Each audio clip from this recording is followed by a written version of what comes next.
Welcome করছি আপনাদেরকে news today চ্যানেলের পক্ষ থেকে। 25শে জুন 2017 তাহসান মিথিলার সম্পর্ক নাকি ভালো যাচ্ছে না, বিচ্ছেদের দিকে যাচ্ছে এমন প্রশ্নে যা বললেন মিথিলা। টিভি নাটক ও বিজ্ঞাপন চিত্রের জনপ্রিয় মুখ মিথিলা। পুরো নাম রাফিয়াত রশিদ মিথিলা, তবে মিথিলা নামেই সবাই চেনেন তাকে। আসছে ঈদে প্রায় 6টির মতো খণ্ড নাটকে অভিনয় করেছেন তিনি। কদিন আগে তাকে দেখা গেছে জনপ্রিয় সঙ্গীতশিল্পী হাবিবের ঘুম শিরোনামের একটি গানের মিউজিক ভিডিওতে। সাম্প্রতিক ব্যস্ততা ও ব্যক্তি জীবনের নানা বিষয় নিয়ে গ্লিটস এর মুখোমুখি হলেন তিনি। উত্তরার এক শুটিং স্পটে দেখা মিলল দৃশ্য ধারণের কাজে ব্যস্ত মিথিলার। ঈদের নাটকের শুটিং নিয়ে এই মুহূর্তে ভীষণ ব্যস্ত তিনি। এর মধ্যেই সময় দিলেন গ্লিটসের জন্য। এবার ঈদে কি কাজ করলেন? মিথিলা বলল, এবার ঈদে আমি অনেক কাজ করেছি। মিজানুর রহমান আরিয়ানের 2টো নাটকে কাজ করেছি। ইফতেখার আহমেদ ফাহমির 3টা নাটকের কাজ করেছি। মাবরুর রশিদ বান্না ও আশফাক নিপুণের 1টা করে নাটকের কাজ করেছি। বলতে গেলে এবার ঈদে সবচেয়ে বেশি কাজ করলাম। এর আগে কখনো আমার একসঙ্গে এতগুলো নাটক যায়নি। বিজ্ঞাপনে আপনাকে আগের মতো কম দেখা যাচ্ছে। মিথিলা বলছে, কম কোথায়, কাজ তো করছি। স্কোয়ার, সিঙ্গার, মেরিল এরকম অনেক কোম্পানি কাজ করেছি। কিছুদিন আগেই ইলেকট্রনিক্স পণ্য হেইন্স অ্যান্ড হায়ারের ডিজিটাল ক্যাম্পেইনে একটা কাজ করলাম। এটা অবশ্য টেলিভিশনে যাবে না, শুধু অনলাইনে দেখা যাবে। সময় বের করতে পারলে বিজ্ঞাপনে কাজ করা হয়। কিছুদিন আগেই হাবিবের গানে মডেল হলেন। এ প্রসঙ্গে কিছু বলেন।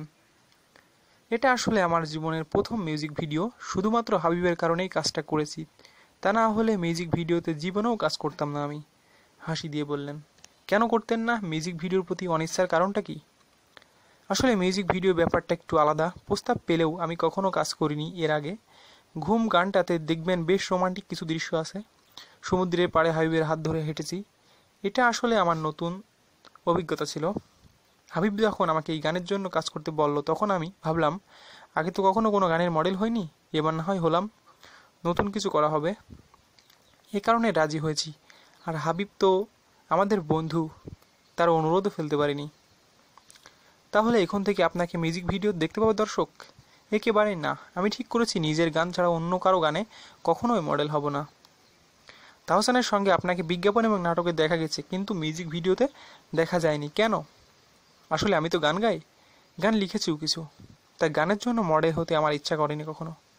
আমার সব সময়ই মনে হয়েছে মিউজিক ভিডিওতে যদি মডেলিং করি তবে সেটা আমার নিজের গানেই করব, অন্য কারো গানের জন্য নয়। এ কারণে তাহসান বা অন্য কারোর সঙ্গে কখনো মিউজিক ভিডিওতে কাজ করা হয়নি। ইদানিং আপনাকে তাহসানের বিপরীতে নাটকে খুব একটা দেখা যাচ্ছে না। এটা সত্যি না। এই তো ভ্যালেন্টাইন্স ডেতেও তাহসান আর আমার নাটক গেছে টেলিভিশনে। এবার ঈদে কার কার সঙ্গে কাজ করলেন? এবার ঈদে 6টা নাটকে কাজ করেছি। তার মধ্যে সবচেয়ে বেশি কাজ করেছি অপূর্ব আর সজলের সঙ্গে। সামনে তো ঈদ। ঈদে সাধারণত কী করেন? আসলে ঈদ নিয়ে এখন আর আগের মতো কোনো প্ল্যান থাকে না। ঈদের আগে এত বেশি কাজের চাপ থাকে যে ঈদের দিন শুধু বিশ্রাম নিতে ইচ্ছে করে। মেয়ে আয়রাকে নিয়েই সময় কাটাই, তাই বাসা থেকে খুব একটা বেরোনো হয় না। ছোটোবেলার ঈদগুলো কেমন ছিল? ছোটোবেলার ঈদগুলো অনেক আনন্দের ছিল। আমি যৌথ পরিবারে বড় হয়েছি। আমরা অনেকগুলো কাজিন ছিলাম, একসঙ্গে সালামি নিতাম, ঘুরতাম। সে সময় এগুলোতেও অনেক মজা করতো। আর এখন নিজের জন্য ঈদে তেমন কিছু করা হয় না, বরং মেয়ের জামা, মেয়ের ঈদের সেলামি, এগুলোই আমার সবচেয়ে বড় আনন্দের। ঈদের একটা বড় মজা হলো ঈদের কেনাকাটা। ঈদ শপিং করতে গিয়ে কখনো মজার অভিজ্ঞতা হয়েছে? ঈদের শপিংয়ে যেতে আমার খুবই ভালো লাগে, কিন্তু এখন চাইলেও যেতে পারি না। বড় বড় শপিং মলগুলো যেখানে অনেক মানুষ আসে, এরকম জায়গাগুলো এড়িয়ে চলার চেষ্টা করি। কারণ দেখা হলে ভক্তদের সঙ্গে সেলফি তুলতে হয়, সবাই কথা বলতে চায়, ফলে দেখা যায় নিজের ইচ্ছা মতো শপিং করা যায় না। তবে এবার ঈদে আমি আমার বোনদের সাথে শপিং করতে বেরিয়েছিলাম। আমাদের শপিংয়ে বনানীতে অনেকগুলো জুতার দোকান ঘুরে প্রায় 10 জোড়া জুতা কিনেছি। হাসি দিয়ে বলল, এটা অনেক মজার অভিজ্ঞতা ছিল।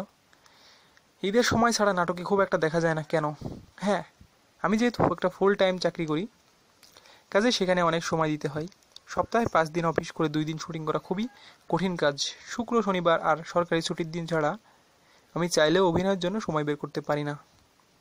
আর আমার একটা ব্যাপার আছে, সেটা হলো শুটিংয়ের জন্য আমি কখনোই অফিস থেকে আলাদা করে ছুটি নেই না। তাই অফিস সামলে যেটুকু সময় পাই তাতেই শুটিং সেরে ফেলতে হয়। এবার একটা ব্যক্তিগত প্রশ্ন করি। করেন। মিডিয়াতে গুঞ্জন শোনা যাচ্ছে তাহসান মিথিলার সম্পর্ক নাকি ভালো যাচ্ছে না, বিচ্ছেদের দিকে যাচ্ছেন তাহসান মিথিলা, এমনটাও বলেছেন কেউ কেউ। এ বিষয়ে আপনি কি বলবেন? তাহসান মিথিলার সম্পর্ক নিয়ে মিডিয়ার মাথা না ঘামালেও চলবে। ব্যক্তিগত বিষয় নিয়ে আমি এই মুহূর্তে কিছু বলতে চাই না। তাহলে কি ধরে নিয়ে যা শোনা যাচ্ছে সেটাই সত্যি? আপনারা কোত্থেকে শোনেন এসব খবর? আমার কানে তো আসে না। আপনি চাইলে এখন বিষয়টি পরিষ্কার করতে পারেন সবার কাছে।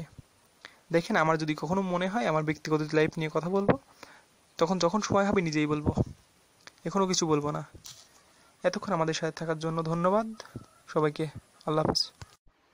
ওয়েলকাম করছি আপনাদেরকে নিউজ টুডে চ্যানেলের পক্ষ থেকে।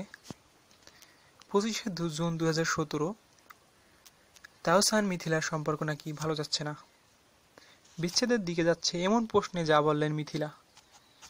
টিভি নাটক ও বিজ্ঞাপন চিত্রের জনপ্রিয় মুখ মিথিলা। পুরো নাম